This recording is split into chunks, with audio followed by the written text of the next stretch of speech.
Hello students, welcome back to this channel. मैं हूं संदीप गुप्ता और आज के इस लेक्चर में हम इलेक्ट्रोस्टैटिक्स का फर्स्ट पार्ट जो हमने कंप्लीट किया अभी, इलेक्ट्रिक चार्जेस एंड फील्ड्स, उस पे कुछ स्टैंडर्ड न्यूमेरिकल सॉल्व करेंगे जो कि बिल्कुल सारे न्यूमेरिकल्स कंसेप्चुअल होंगे and this numericals are short type for JEE mains और नीट। तो आपको ये अलग अलग टाइप के जो न्यूमेरिकल हैं इसका कॉन्सेप्ट आना चाहिए, है ना। एक चैप्टर कंप्लीट होने के बाद इस पे मैंने आपको कुछ एस सी वर्मा के न्यूमेरिकल लिए हैं, कुछ प्रीवियस ईयर के लिए हैं, कुछ other books, other reference book से भी लिए हैं, है ना। सारे क्वेश्चंस जो हैं बिल्कुल कंसेप्चुअल होंगे और इसका प्रैक्टिस बहुत ही जरूरी है, ठीक है। तो आप करना क्या है, आपको क्वेश्चन देखना है, पॉज करना है और सॉल्व करना है, ठीक है। ए बी सी डी कौन सा ऑप्शन होता है आप टिक करेंगे, उसके बाद फिर मेरे आंसर से आप मैच करेंगे, ठीक है।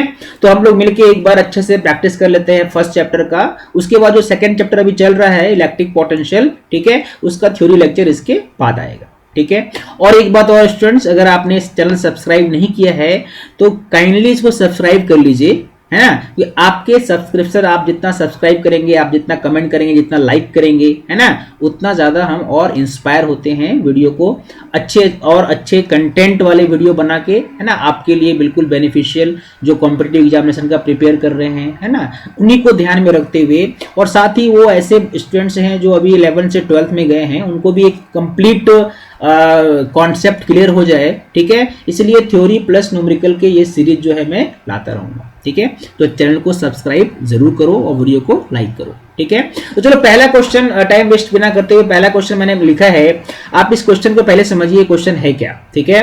अगर क्वेश्चन एक कंसेप्चुअल भी है ना, और इसमें आपको सॉल्व करने का मैं तरीका ही बताता हूं। Let's suppose there are two identical small conducting sphere, ठीक है, having unequal positive charges Q1 and Q2, ठीक है, Q1 and Q2 are separated by a distance R. If they are now made to touch each other, दोनों एक दूसरे को touch करते हैं and then separated again to the same distance R, ठीक है, then what will be the electrostatic force between them in this case? क्या ये फोर्स पहले से कम हो जाएगा, या पहले जितना था उतना ही फोर्स रहेगा, या पहले से ज्यादा हो जाएगा, या जीरो हो जाएगा, ठीक है। दो चार्ज है Q1 Q2, इसको R डिस्टेंस पे आपने रखा है। मान लो दोनों के बीच में फोर्स F लग रहा है, फिर दोनों को आपने टच किया, दोनों को टच कराया और टच कराने के बाद फिर से उसी पोजीशन में ले गए जहां वो पहले थे। तो अब जो सेकेंड केस में जो फोर्स लगेगा वो पहले से ज्यादा होगा, कम होगा, इक्वल होगा, या जीरो हो जाएगा। चलो जल्दी से बताओ, इसको पॉज करके फिर मैं देखो सॉल्व करता हूं यहां पे। तो सबसे पहले मान लीजिए कि जब वो R डिस्टेंस पे थे, ठीक है, लेट्स सपोज पहला केस में आपने यहाँ पे एक Q1 चार्ज लिया और यहाँ आपने Q2 चार्ज लिया, और इन दोनों के बीच कितना डिस्टेंस है, डिस्टेंस मान लो R है। तो इन दोनों के बीच में कितना फोर्स अभी लग रहा है बच्चों, फोर्स लग रहा है K Q1 Q2 by R square, correct है। अब इन दोनों को आपने टच करा के फिर से उसी पोजीशन में आप लेके जाते हैं, ठीक है। मान लो कि अब टच कराने के बाद क्या दोनों का चार्ज वही रहेगा या डिफरेंट हो जाएगा? कितने लोग बोलते हैं वही रहेगा? नहीं, वही नहीं रहेगा। चार्ज क्या हो जाएगा, Q1 है और Q2 है, तो जब आफ्टर आप कराओगे तो इसमें चार्ज कितना हो जाएगा, Q1 प्लस Q, दोनों में चार्ज इक्वल हो जाएगा, क्योंकि दोनों क्या है, आइडेंटिकल स्फीयर है, ठीक है। तो दोनों का पोटेंशियल तभी सेम होगा जब दोनों में चार्ज सेम हो जाएगा। तो इसमें कितना चार्ज हो गया, Q1 प्लस Q2 बाय 2। अच्छा, और इसमें भी कितना हो जाएगा, Q1 प्लस Q2 बाय 2, ठीक है। चार्ज इक्वली दोनों में शेयर हो गया। अब इन दोनों के बीच में कितना फोर्स लगेगा, तो अब आप क्या लिखोगे, F equal to K into, है ना, क्या हमारा आएगा ये Q1 plus Q2 divided by 2 का होल स्क्वायर, ठीक है, यही ना, whole square by R square. अब इन दोनों में से कौन बड़ा, इस फोर्स को मान लो मैं F डैश लिखता हूं, ठीक है, ये जो सेकंड केस है इसमें फोर्स F डैश लिखता हूं। तो आप मुझे बता सकते हो इन दोनों में से कौन ज्यादा है। इनमें K बाय R स्क्वायर इसमें भी है, K बाय R स्क्वायर इसमें भी है ना। जो आपको देखना है वो ये देखना है कि ये दोनों में K1 Q2 बड़ा है या K1 प्लस Q2 बाय 2 का होल स्क्वायर बड़ा है। ठीक है, अब ये कैसे देखेंगे, चलो ये भी यहां पे समझाता हूं मैं आपको। लेट सपोज अगर आप लिखते हैं Q1 प्लस Q2 का होल स्क्वायर, तो इसका मतलब क्या होता है, इसको आप लिख सकते हो कैसे, इसको आप लिख सकते हो Q1 माइनस Q2, ठीक है, का whole square plus 4Q1 Q2, ये फॉर्मूला सबको मालूम है। ठीक है, ये करेंगे तो आपका ये वैल्यू आ जाएगी, करेक्ट है। ठीक है, अच्छा अब अगर मान लीजिए कि अब मुझे ये देखना है कि Q1 plus Q2 whole square, इस वाले सेकेंड वाले कंडीशन में आपको Q1 प्लस Q2 बाय 2 चाहिए, ये Q2 का होल स्क्वायर और Q1 प्लस Q2 के बीच का एक कंपैरिजन आपको चाहिए। तो कंपैरिजन यहीं से क्लियर हो गया। अगर ये this is equal to Q1 minus Q2 का होल स्क्वायर, जाहिर है ये पॉजिटिव आएगा, प्लस 4Q1 Q2, मतलब आप यहां पे क्या लिख सकते हो, Q1 प्लस Q2 का whole square is greater than 4Q1 Q2। Greater क्यों हुआ बच्चों, क्योंकि यहां पे आपने कुछ ऐड किया था उसमें, उसको अगर छोड़ के देखोगे तो ये क्या हो जाएगा, this is greater than 4Q1 Q2। 4 को इधर लेके आ जाओ तो आपको क्या मिलेगा, Q1 प्लस Q2, 4 को भी अंदर ले लो आप तो बाय 2 का होल स्क्वायर इज, ये हालांकि मैथ वालों को मालूम होगा बट मैंने चलो फिर भी समझा दिया, Q1 Q2, यानी this is greater then Q1 Q2। Q1 plus Q2 second case में जो है ये जो फोर्स है ये बड़ा होना चाहिए पहले फोर्स से, बिकॉज Q1 प्लस Q2 का बाय 2 का होल स्क्वायर Q1 Q2 से ज्यादा है, यानी आंसर क्या है, F dash is greater then F। तो ऑप्शन क्या आएगा, थर्ड ऑप्शन किन्होंने करेक्ट किया है। ठीक है, कितने लोगों ने करेक्ट किया है, सभी ने किया है, अच्छा चलो ठीक है, वेरी गुड। नेक्स्ट क्वेश्चन में चलते हैं। ओके, अब चलो सेकंड क्वेश्चन लेते हैं। सेकंड क्वेश्चन देखो मैंने यहाँ पे लिखा है ना, सिंपल है बट एक कॉन्सेप्चुअल भी है। सेकंड क्वेश्चन क्या है, पहले आप क्वेश्चन को समझिए। 5 point charges plus Q each are place at the 5 vertices of a regular hexagon. देखो यहाँ पे 5 चार्जेस जो हैं, यहाँ पे पहला वर्टेक्स, दूसरे वर्टेक्स है ना, 3 4 और 5 यहाँ पे रखा हुआ है। यहाँ पे कोई चार्ज नहीं है, 6 में कोई चार्ज नहीं है। आपको बताना है what is the magnitude of field at the centre. मान लो मैं अगर ये सेंटर मैंने O लिखा तो O पे नेट इलेक्ट्रिक फील्ड का मैग्नीट्यूड कितना है ना।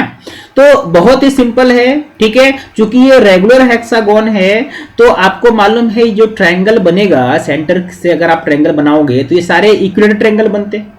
यानी अगर ये 2A है तो ये भी क्या होगा 2A, सारे इस ट्रायंगल के ये जो साइड्स हैं ये सब क्या होगा 2A सेम साइड होगा।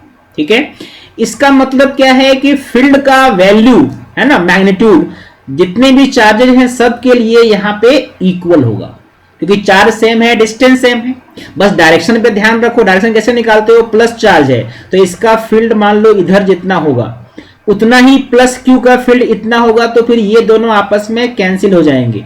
मान लो मैंने इसको E1 लिखा और इसको E2 लिखा, इसका मतलब E1 एंड E2 क्या हो गए, कैंसिल्ड हो गए।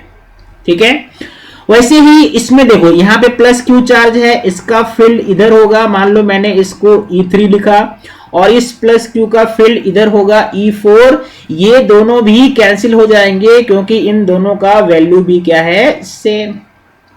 ठीक है, लेकिन इसका जो फील्ड है इस तरफ है ना, इसको मैं E5 लिखता हूं, क्योंकि यहां पे कोई चार्ज नहीं है इसलिए E5 कैंसिल नहीं होगा। तो यानी नेट फील्ड अगर आपको निकालना है E नेट एट O, तो ये क्या आना चाहिए, आंसर E5 आना चाहिए, है ना। और E5 का वैल्यू कितना हो जाएगा, यहाँ पे E5 इसके लिए निकाल रहे हो, प्लस Q चार्ज है, फील्ड का फॉर्मूला क्या होता है, KQ by R square. R कितना है, ये डिस्टेंस देखो यहां से कितना डिस्टेंस है, 2A डिस्टेंस है, that means KQ by 2A square. K मतलब कितना, 1 बाय 4 पाई एप्सिलॉन नॉट, ठीक है, into Q by 4A square. तो आंसर क्या है बच्चों, Q by 16 pi epsilon naught A square. I am sure आपका भी आंसर यही आया होगा, बी ऑप्शन करेक्ट है। ठीक है, चले नेक्स्ट, समझ में आ रहा है ना, वेरी गुड। आप नोटबुक रखते हो, साथ साथ मेरे सॉल्व करो, है ना, सॉल्व करोगे तो और कॉन्सेप्ट क्लियर होगा। चलो चलते हैं नेक्स्ट क्वेश्चन। ओके स्टूडेंट, देखो नेक्स्ट क्वेश्चन मैंने यहाँ पे लिखा है जो कि बहुत ही सिंपल है, आप देखते ही आंसर कर सकते हो, बट थोड़ा कॉन्सेप्ट उनको जिनका इसका कॉन्सेप्ट नहीं है उनके लिए क्वेश्चन है। ठीक है, क्वेश्चन है कि देयर आर 4 डायपोल्स, कितने डायपोल्स हैं, 4, each of magnitude of charges plus minus E, ठीक है, are placed inside a sphere, what will be total flux, total electric flux coming out of the sphere. यानी अगर मान लो ये एक स्फीयर है, ठीक है, इस स्फीयर के अंदर 4 डायपोल हैं, ठीक है, एक डायपोल यहाँ पे प्लस ई माइनस ई, दूसरा डायपोल मान लो यहाँ पे है प्लस ई माइनस ई, तीसरा डायपोल यहाँ पे भी ले लो प्लस ई माइनस ई, और चौथा डायपोल ऐसे मान लो प्लस ई माइनस। ठीक है, तो आपको मालूम है टोटल फ्लक्स गॉस लॉ के हिसाब से जब आप निकालते हो, है ना, मतलब नेट फ्लक्स, तो क्या लिखते हैं, total charge inside enclose inside the sphere by epsilon not. अगर आप टोटल चार्ज निकालोगे तो क्या ये जीरो आता है, देखो आता है कि नहीं, बिल्कुल जीरो आएगा, यानी टोटल फ्लक्स इस केस में क्या है, जीरो। ठीक है, तो अगर ये सारे डायपोल आइडेंटिकल हैं, चार्ज सबके सेम है, तो हमारा आंसर क्या आना चाहिए, जीरो। सिंपल था लेकिन थोड़ा कंसेप्चुअल था, है ना, बहुत। ओके, चलो देखो नेक्स्ट क्वेश्चन लेते हैं जो कि बहुत इंपॉर्टेंट क्वेश्चन है, इसमें कुछ मैकेनिक्स वाले कॉन्सेप्ट भी यहाँ पे यूज होंगे, है ना, और इसको सॉल्व करने का मैं आपको एक ट्रिक भी बताऊंगा, पहले क्वेश्चन आप समझ लीजिए। कहता है इस डायग्राम में प्लस क्यू चार्ज जो है, plus Q charge is fixed, है ना, ये प्लस क्यू चार्ज फिक्स है। अनदर चार्ज प्लस 2q, है ना, प्लस 2q इज, इसका मास भी दिया हुआ है m, ठीक है, of mass m is projected from A distance r from the fixed charge, है ना, r डिस्टेंस से आपने प्रोजेक्ट किया है विथ स्पीड v। कह रहा है what is the minimum separation between two charges if the velocity becomes 1/√3 times of the projected velocity at this moment। कहने का मतलब कि आप बताओ कि दोनों चार्ज के बीच में मिनिमम सेपरेशन कितना होगा अगर उस टाइम उसका वेलोसिटी इस इनिशियल वेलोसिटी का 1/√3 टाइम हो जाता है। ठीक है, तो जिनको ये समझ में आ गया एक बार स्क्रीन को पॉज करके ट्राई करो, ठीक है, और बाकी देखो फिर मेरे आंसर से फिर मैच करना। प्रॉब्लम यहाँ पे जो ऐसे जो क्वेश्चंस है ना, इसको सॉल्व करने के आपको बहुत सारे तरीके मिलेंगे, लेकिन जो इसको सॉल्व करने का ट्रिक है ना, अगर आप मेरे से पूछो कि सबसे कम टाइम में ऐसे क्वेश्चन सॉल्व करने के लिए, ऐसे क्वेश्चन को सॉल्व करने के लिए आप क्या करो, principle of conservation of angular momentum लगाओ, है ना। दैट मीन्स आप क्या कॉन्सेप्ट लगाओगे कि एंगुलर मोमेंटम, ठीक है, angular momentum of plus 2q, ठीक है, रिमेन्स कंजर्व्ड, ठीक है।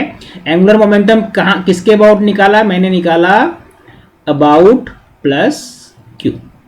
आप पूछोगे कि एंगुलर मोमेंटम कंजर्व कर सकते हैं क्या, बिल्कुल कर सकते हैं। इलेक्ट्रोस्टैटिक फोर्स जो है वो सेंट्रल फोर्स होता है, उसके कारण कोई टॉर्क प्रोड्यूस नहीं होता है, और अगर टॉर्क प्रोड्यूस नहीं हो रहा है तो एंगुलर मोमेंटम कंजर्व रहेगा, ये हमें मालूम है ना। इलेक्ट्रोस्टैटिक्स के इंट्रोडक्टरी लेक्चर में मैंने समझाया था आपको ये। ओके, तो सबसे पहली बात है कि एंगुलर मोमेंटम कंजर्व रहेगा, ये कॉन्सेप्ट हमें यूज करना है। ओके, अब आपसे पूछ रहा है कि मिनिमम सेपरेशन बताइए। तो मिनिमम सेपरेशन मतलब अगर मान लो ये पार्टिकल इस तरफ ऐसे जा रहा है, ठीक है, इस तरफ अगर ऐसे जा रहा है तो मिनिमम सेपरेशन कब होगा, जब ये लाइन हो इसके डायरेक्शन पे क्या होगा, परपेंडिकुलर होगा, ठीक है ना, इसके डायरेक्शन पे क्या होगा, ये परपेंडिकुलर होगा, यानी this is the minimum separation. मान लो मैंने इसको स्मॉल r लिखा, मिनिमम सेपरेशन का वही मतलब होता है ना कि इसका जो मोशन का डायरेक्शन है उस डायरेक्शन में आपको क्या ड्रॉ करना है, एक परपेंडिकुलर। अब आपको ये निकालना है, ठीक है, r निकालना है। तो मान लो कि मैंने यहाँ पे आपको बोला ये 2 पॉइंट है, पहला पॉइंट है जब वो इनिशियल पॉइंट था, मैं इसको a लिखता हूं, और जब मिनिमम सेपरेशन हो जाता है तो बी लिखता हूं, ठीक है। तो एंगुलर मोमेंटम हम इन दोनों पॉइंट पे इक्वल करेंगे। Angular momentum at A should be equal to angular momentum at B. किसका मोमेंटम निकाल रहे हैं हम? प्लस 2q का। ए पे जब निकालोगे मोमेंटम तो देखो एक पोजीशन, इस पोजीशन से आर डिस्टेंस दूर है और पोजीशन का जो डायरेक्शन है और इसके मूवमेंट का डायरेक्शन है उसके बीच में ये एंगल बन रहा है और ये एंगल कितना है? 150। तो एंगुलर मोमेंटम का फॉर्मूला मालूम है ना, M V R sine theta. तो यहां पे क्या करेंगे? एम वी आर कितना है? यहां पे कैपिटल आर है और एंगल कौन सा लोगे? साइन 150, ठीक है, ओके। यहां पे एंगल तो दिख ही रहा है, ये एंगल 90 है। तो यहां पे क्या हो जाएगा? M V dash, V dash आपको दिया हुआ है हालांकि, लेकिन चलो यूज करेंगे, V dash into distance R और एंगल कितना है? साइन 90। एम तो आपको यहां पे कैंसिल कर सकते हो आप। तो v इंटू आर और साइन 150 कितना होता है? जितना साइन 30 होता है, that means 1/2 is equal to V dash. देखो यहां पे दिया हुआ है उस पॉइंट पे वेलोसिटी 1/√3 टाइम्स हो जाता है इनिशियल वेलोसिटी का, तो v/√3, ठीक है, इंटू आर और साइन 90 क्या है? 1 है ना। आपको फाइंड अब क्या करना है? आपको फाइंड कर, वी कैंसिल कर दो, आपको अब फाइंड करना है आर, जो कि आप आराम से अब निकाल सकते हो। और आर का फॉर्मूला क्या हो गया? √3/2r। देखो ये एक लाइन में आपका आंसर आ जाएगा। मैंने थोड़ा कंसेप्ट समझाने के लिए टाइम लगा, बट ये सिंपल सा, इसको आपने एंगुलर मोमेंटम को इक्वल किया। तो ऐसे क्वेश्चन में जब एक पार्टिकल दूसरे पार्टिकल को आपने प्रोजेक्ट किया है, एक चार्ज पार्टिकल को, है ना, और दूसरे चार्ज पार्टिकल से डिस्टेंस पूछे या इसमें से कोई भी वेलोसिटी पूछा जाता, कोई भी वेरिएबल होता अगर आपको, तो आप इस कॉन्सेप्ट को यूज करके सॉल्व कर सकते हैं, ठीक है। समझ में आई बात? Okay, very good. चलो अब चलते हैं नेक्स्ट क्वेश्चन। ओके, अब देखो नेक्स्ट क्वेश्चन लेते हैं। नेक्स्ट क्वेश्चन है बहुत ही सिंपल बट कंसेप्चुअल क्वेश्चन है ना। यहाँ पे भी हम मैकेनिक्स वाला कॉन्सेप्ट यूज करेंगे। क्वेश्चन है, 2 identical pith balls each carrying a charge plus q are suspended from a common point by 2 strings of equal length L. Find the mass of each ball if the angle between them is 2 theta. Angle कितना है? 2 theta in equilibrium, ठीक है। Diagram मैंने draw किया है। देखो एक common point से यहां से आपने दो बॉल को 2 स्ट्रिंग के थ्रू, ठीक है, हैंग किया है और इस सिचुएशन में है, इक्विलिब्रियम में है, ठीक है। इक्विलिब्रियम में दोनों, ये एंगल कितना बन रहा है? 2 थीटा। अगर मैंने एंगल बाइसेक्टर बनाया वर्टिकल लाइन, दोनों एंगल कितना है? थीटा है, ठीक है। तो अगर ये इक्विलिब्रियम में है ना, सबसे पहले बात समझो, अगर ये इक्विलिब्रियम में है तो कौन कौन सा फोर्स पहले लगाओ? एक तो इलेक्ट्रोस्टैटिक रिपल्सिव फोर्स इधर लगेगा, मैं इसको लिखता हूं Fe, इलेक्ट्रिक फोर्स, ठीक है, ओके। और अगर इसका मास m है तो नीचे कौन सा फोर्स लगेगा? mg। और स्ट्रिंग में टेंशन अगर मान लीजिए T है, ठीक है, तो अगर आपने ये थीटा लिया है तो T के 2 कंपोनेंट हम ड्रॉ कर सकते हैं कि नहीं? बिल्कुल कर सकते हैं। ये एंगल थीटा है तो ये भी एंगल क्या हो गया? Theta. And this is how much? T cos theta and this is T sin theta, ठीक है। तो अगर ये इक्विलिब्रियम में है तो आपको क्या लिखना चाहिए? आपको लिखना चाहिए T sin theta should be equal to electrostatic force. Electrostatic force इन दोनों के बीच में कितना होगा? इलेक्ट्रोस्टैटिक फोर्स का फॉर्मूला क्या होता है? K Q square by distance. Distance कितना लोगे बेटा? देखो ये L है, ये थीटा है ना, तो यहां से यहां तक का डिस्टेंस कितना हो गया? L sin theta. और यहां से यहां तक का भी डिस्टेंस क्या होगा? क्योंकि वो भी L है, एंगल थे, तो वो भी क्या हो गया? L sin theta. तो मतलब पूरा डिस्टेंस यहां से यहां तक कितना हो गया? 2L sin थीटा, करेक्ट है। तो K Q square divided by 2L sin theta का होल स्क्वायर। ये पहला इक्वेशन लिखते हैं। एफ ई और टी साइन थीटा आपस में क्या होना चाहिए? इक्वल होना चाहिए। अच्छा, वैसे ही देखो ये टी कॉस थीटा और एम जी भी आपस में इक्वल होना चाहिए। T cos theta should be equal to M G. ये हमारा क्या है? इक्वेशन 2। अगर इन दोनों को आपने डिवाइड कर दिया तो टी टी तो यहां पे कैंसिल हो जाएगा। साइन बाय कॉस क्या मिला आपको? टेन थीटा, ठीक है। और इधर क्या मिलेगा, this will be K Q square, ठीक है, divided by M G into 4L square sine square theta. आपको मास चाहिए तो m को इधर लेके आ जाओ और tan थीटा इधर आ जाएगा, दैट मीन्स के क्यू स्क्वायर डिवाइडेड बाय इधर क्या हो गया 4GL square sine square theta into tan theta. आप चाहो तो k के जगह में 1/4 पाई एप्सिलॉन रख सकते हो ऑप्शन के हिसाब से, बट आंसर ये है, ठीक है। आपका भी आंसर यही आया था ना, गुड। चलो नेक्स्ट क्वेश्चन में चलते हैं। ओके चलो नेक्स्ट क्वेश्चन लेते हैं।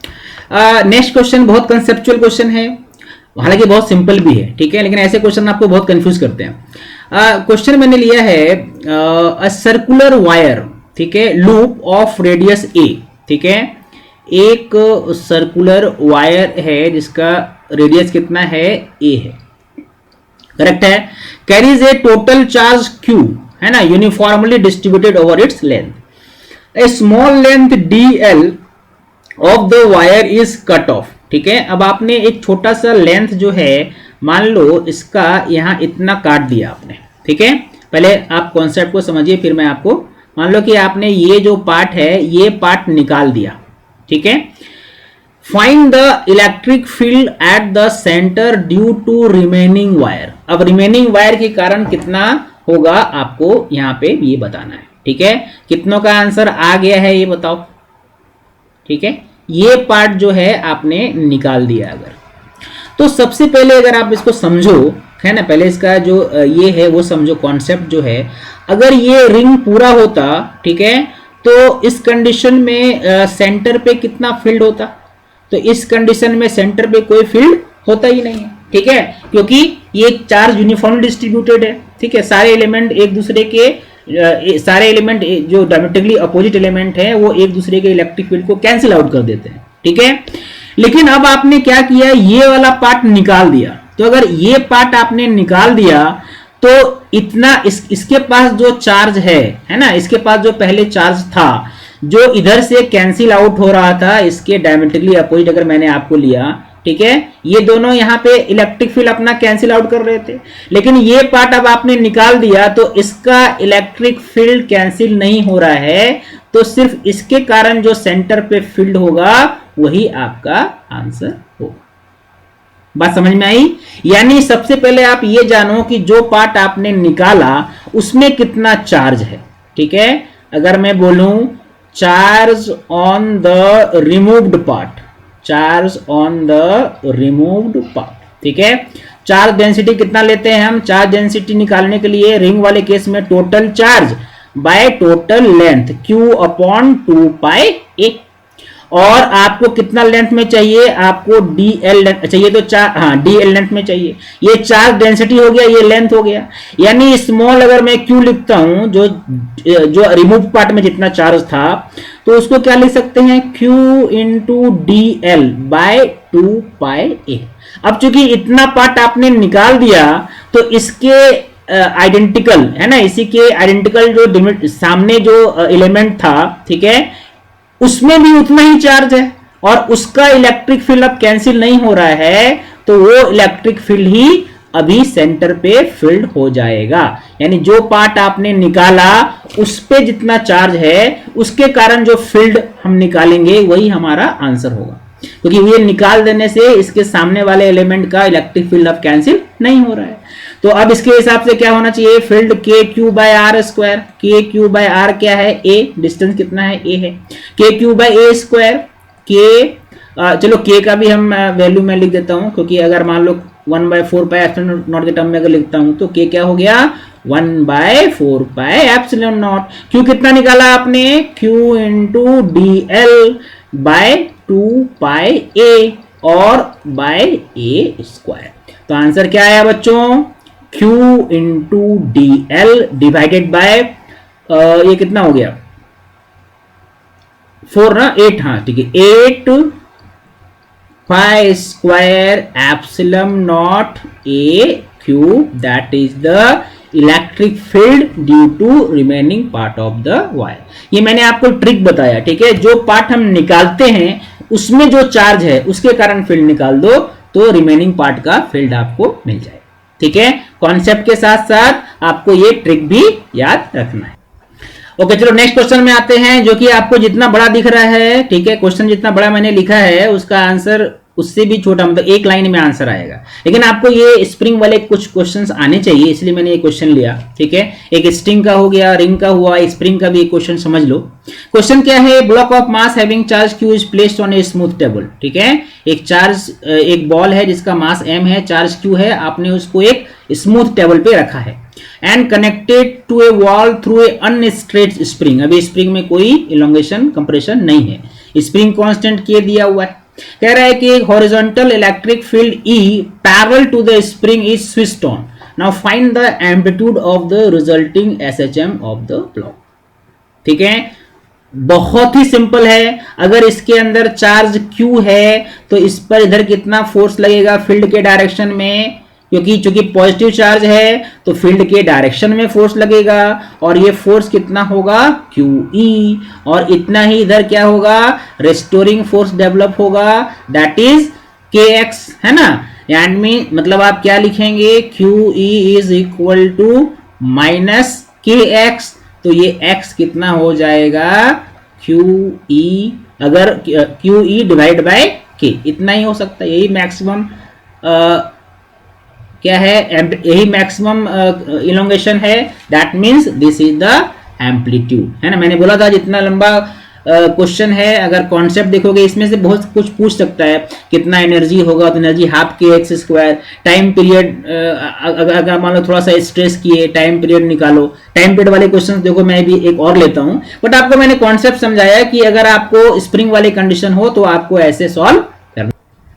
ओके, अब देखो टाइम पीरियड वाला एक क्वेश्चन लेते हैं जो मैंने अभी आपको बताया था। इस क्वेश्चन में बहुत कंफ्यूजन होता है, ठीक है। कंफ्यूजन क्यों होता है मैं आपको ये समझाऊंगा अभी, ठीक है। लेकिन पहले आप ये क्वेश्चन समझो कि एक चार्ज है, मान लो Q चार्ज है और इसका मान लीजिए मास m है, ठीक है। ये अभी इस टेबल पे रेस्ट में रखा हुआ है। अब आपने क्या किया, एक इलेक्ट्रिक फील्ड स्विच ऑन कर दिया, तो जाहिर है कि ये एक्सेलरेट होगा, सामने है, सामने ये क्या है, ये एक वॉल है, ठीक है। वॉल से ये कोलाइड होगा और कॉलिजन कैसा है, इलास्टिक कॉलिजन है, तो जिस स्पीड से टकराया था उसी स्पीड से वापस आएगा। जब ये वापस आ रहा होगा उस टाइम भी फील्ड इधर ही है, दैट मींस दिस टाइम अब जो इसका एक्सेलरेशन है वो राइट साइड में है और वेलोसिटी लेफ्ट साइड में है, तो डी एक्सेलरेट होगा, है ना। और जब डी एक्सेलरेट होके फिर उतना ही डिस्टेंस ट्रेवल करके यहां पे रुक जाएगा, क्योंकि फील्ड यूनिफॉर्म है। रुक जाने के बाद फिर से ये एक्सेलरेट होगा राइट की तरफ, है ना। दैट मींस इसका मोशन जो है ये ऐसा होता रहेगा। अब ये जो पीरियोडिक मोशन है इसका आपको बताना है टाइम पीरियड, और ये भी बताना है कि क्या ये सिंपल हार्मोनिक मोशन है। यहां पे बहुत कंफ्यूज होते हैं स्टूडेंट, ठीक है। अब सबसे पहले मैं इसी क्वेश्चन का आंसर देता हूं कि क्या ये सिंपल हार्मोनिक मोशन है या नहीं, ठीक है। तो सिंपल हार्मोनिक मोशन देखो, जब आप सिंपल हार्मोनिक मोशन पढ़ते हो तो हमेशा आपको मालूम है कि ए का इक्वेशन क्या आता है, ए शुड बी, ए जो है minus omega, A should be equal to minus omega square X, है ना। यही है ना SHM का इक्वेशन। दैट मींस एक्सेलरेशन का डायरेक्शन और डिस्प्लेसमेंट का डायरेक्शन एक दूसरे के अपोजिट होना चाहिए। लेकिन यहां देखो, जब ये इस तरफ जा रहा है तो ये अगर इनिशियल पॉइंट मैंने यहां पे लिया, तो जब ये इधर जा रहा है तो एक्सेलरेट हो रहा है राइट की राइट, एक्सेलरेशन भी राइट साइड में है और डिस्प्लेसमेंट भी राइट साइड में है ना। That means that's why this is not a simple harmonic motion. इस कंडीशन में ये सिंपल हार्मोनिक मोशन नहीं है, पहले तो आप ये जान लीजिए। दूसरा पार्ट है इस क्वेश्चन का कि टाइम पीरियड निकालना, वो अपन निकालेंगे, है ना। अगर ये पीरियोडिक मोशन है, पीरियोडिक मोशन तो है, इसमें कोई डाउट नहीं है, अब उसका हम टाइम पीरियड निकालते हैं। तो सबसे पहले हम देखते हैं यहां से यहां तक जाने में कितना टाइम लगेगा, क्योंकि जाने में जितना टाइम लगेगा आने में उतना ही टाइम लगेगा, क्योंकि एक्सेलरेशन कांस्टेंट होगा उसका, क्योंकि ई कांस्टेंट है ना। तो पहले बताओ कि एक्सेलरेशन कितना होगा। तो एक्सेलरेशन का फॉर्मूला हो गया force divide by mass. Force कितना है, QE, मास है m। ये चेंज नहीं हो रहा है, इसलिए जितना टाइम इसको वॉल तक जाने में लगेगा, वॉल से वापस आने में ही उतना ही टाइम लगेगा, क्योंकि यहाँ पे एक और चीज दिया हुआ है, कॉलिजन क्या है, इलास्टिक है। तो जिस स्पीड से टकराएगा वॉल से, उसी स्पीड से वापस आएगा। तो उतना स्पीड गेन करने में जो टाइम लगा, उतना स्पीड लूज करने में भी उतना ही टाइम लगेगा। तो सबसे पहले टाइम गेन करने में कितना टाइम लगा, तो आप S इक्वल टू ये यूज करो, UT plus half AT²। S दिया हुआ है, DU0 है, ये हो गया half QE by M into T²। That means T² कितना हो गया, 2MD डिवाइडेड बाय QE, है ना। तो T का फॉर्मूला कितना हो गया, 2m√2MD बाय QE। इतना टाइम जाने में लगा, तो अगर जाने में T टाइम लग रहा है तो आने में भी T टाइम लग रहा है। तो टाइम पीरियड क्या हो गया बच्चों, टाइम पीरियड हो गया 2T यानी कितना हो गया टाइम पीरियड, 2T है, 2 से मल्टीप्लाई कर दो, 2 into 2MD divided by QE। 2 को अंदर ले जाओगे तो अंदर ले जाओ, 4 8 हो जाएगा, 8MD by QE। That is the time period of periodic motion, not simple harmonic motion. ठीक है, समझ में आई बात। ओके, तो आपको आज मैंने कुछ अच्छे कंसेप्चुअल प्रॉब्लम लिए, अलग अलग टाइप के प्रॉब्लम लिए, चार्ज पे, फील्ड पे, गॉस थ्योरम पे, स्प्रिंग पे, स्ट्रिंग पे, है ना। ये वाला angular conservation of angular momentum का एक कॉन्सेप्ट लिया है ना, कहाँ कहाँ कैसे लगाते हैं। तो इलेक्ट्रिक चार्ज एंड फील्ड से ये कुछ न्यूमेरिकल्स आज हमने डिस्कस किए। अब हम नेक्स्ट न्यूमेरिकल का पार्ट लेके आएंगे एडवांस के लिए, फॉर जेई एडवांस। ये जो था ये जेई मेंस और नीट के लिए था। अब नेक्स्ट लेक्चर में हम डिस्कस करेंगे जेई एडवांस वाले कुछ प्रॉब्लम इलेक्ट्रोस्टैटिक्स फर्स्ट से। ठीक है, लेवल 2 वाले प्रॉब्लम नेक्स्ट लेक्चर में करेंगे डिस्कस, और तब तक हमारा इलेक्ट्रिक पोटेंशियल वाला जो कॉन्सेप्ट है वो चलता रहेगा। ठीक है, तो thank you students for watching this video, all the best.